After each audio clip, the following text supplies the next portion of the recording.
My career started in aviation. I was a pilot, I flew for Delta from 98 till 2005.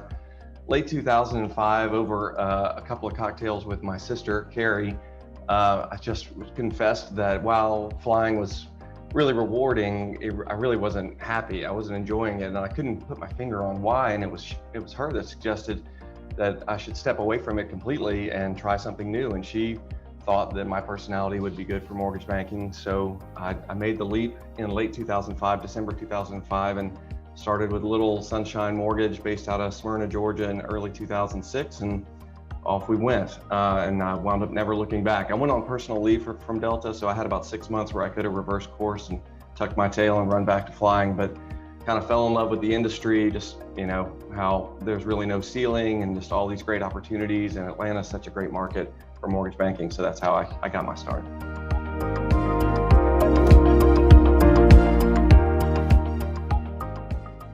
I love that the rewards can be commensurate with the effort, number one, but it's really just problem solving. I mean, I think everybody gets a little bit of an endorphin rush from problem solving. It's not unique to me, but there's just so many things in this industry that can crop up that are just part and parcel of how complicated mortgage can be. And so to be able to solve those problems that's definitely what gets my motor running. The other part of it is also being able to communicate how you solve those problems to other people, because one thing about the industry is it's repetitive, it's cyclical. So we do a lot of the same stuff over and over and over again. So if you can communicate, if you can disseminate the information down to people and say, hey, this is how I solved this once, let's solve it like this every time, then you pick up all these efficiencies, which just go to make the process better for the client. And really, the client's our boss. So if we can do that, then we're making headway, and that's kind of what gets me going.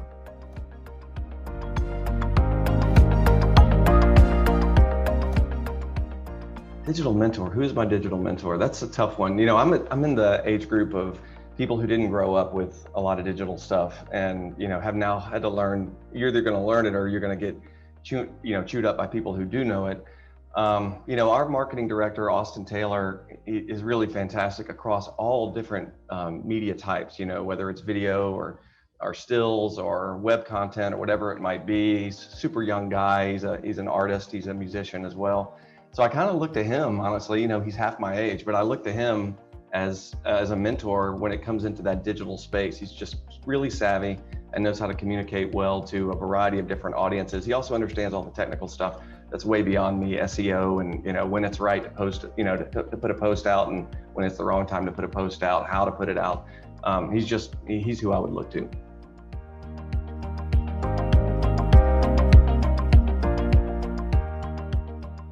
My business was doing okay. I was doing well in the mortgage banking space for a long period of time, but I really noticed that my capture rate, my ability to turn leads into loans and really grow my business exponentially changed when I embraced video.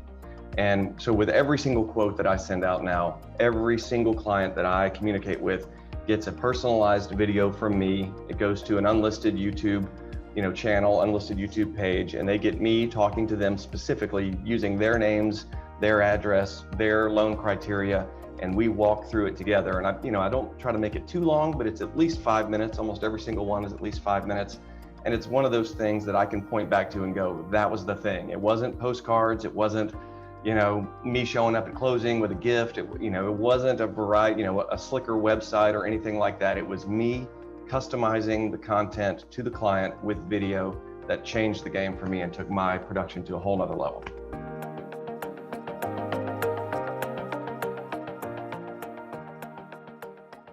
The experience that I point back to and go, wow, that got me emotionally, about this job was a guy and his wife. They had immigrated here, and this has been a couple of years ago.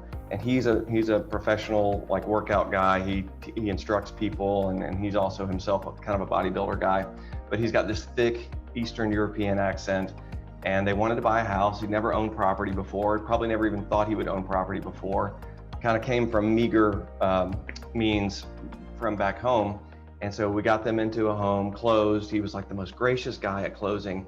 And then I got home that night, and I'm on social media and I'm flipping through Facebook, and he had friend requested me as part of the process, through the process. And so I see him post. His name was Milan, M-I-L-E-N.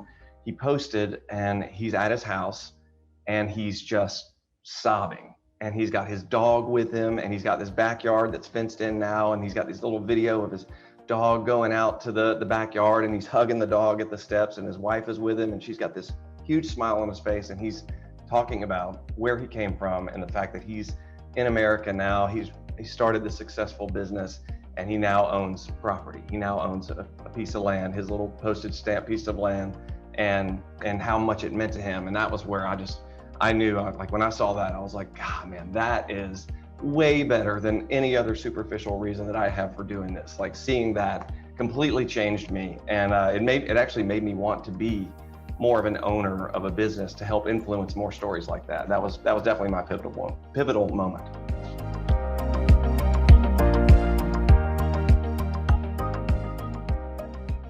I've always wanted to go to Italy. I've never been to Italy, I'm ashamed to say. And then my roots are from Greece, so I would love to go to Greece and see Santorini, all of that area. So hopefully one day, if I can ever find the time, I'll do a little combo trip of Italy and Greece and mark it off my bucket list.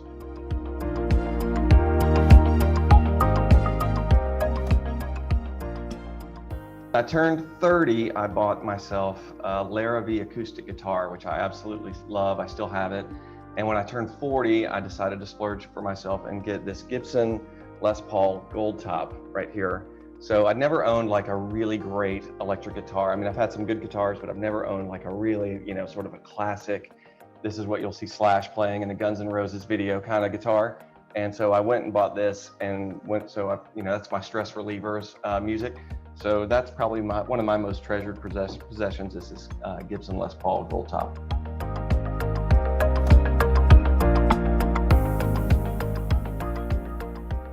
I haven't had a lot of celebrity meetings, oddly. It's kind of a hard question for me. When I was in college, I bumped into John Cougar Mellencamp at the mall. I have no idea why he was at the Village Mall in Auburn, Alabama, but I got to talk to him for a second. It's really short, by the way. And then years later, I was honored to be able to record in his studio in Bloomington. But probably the most recent guy, I've always loved Woody Harrelson. Like I love all of his movies. I love just sort of his vibe, his whole thing. And so about half a year ago, I'm at Highland Yoga up the road practicing yoga, and we're getting ready to start. The door's getting ready to close, and in walks Woody Harrelson, and he sets up right in front of me, and we spent an hour practicing yoga together, which was crazy. Just sit there and spend an hour with Woody Harrelson 4 feet from you practicing yoga. But anyway, that's probably my nearest celebrity sighting. But I didn't even get a chance to talk to him. But that'll be my story till my grave. I got to practice yoga with Woody.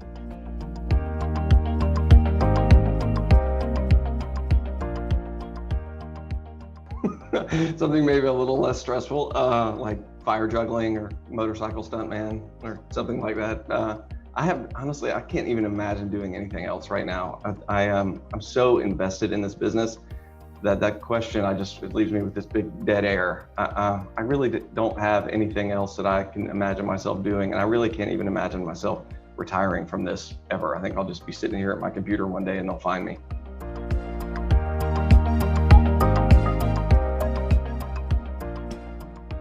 Well, the first one would be my sister. She's just, I would have never in a million years taken this step had it not been for my sister, Carrie. So definitely got to give a shout out to her. She's always so empowering when it comes to believing in yourself.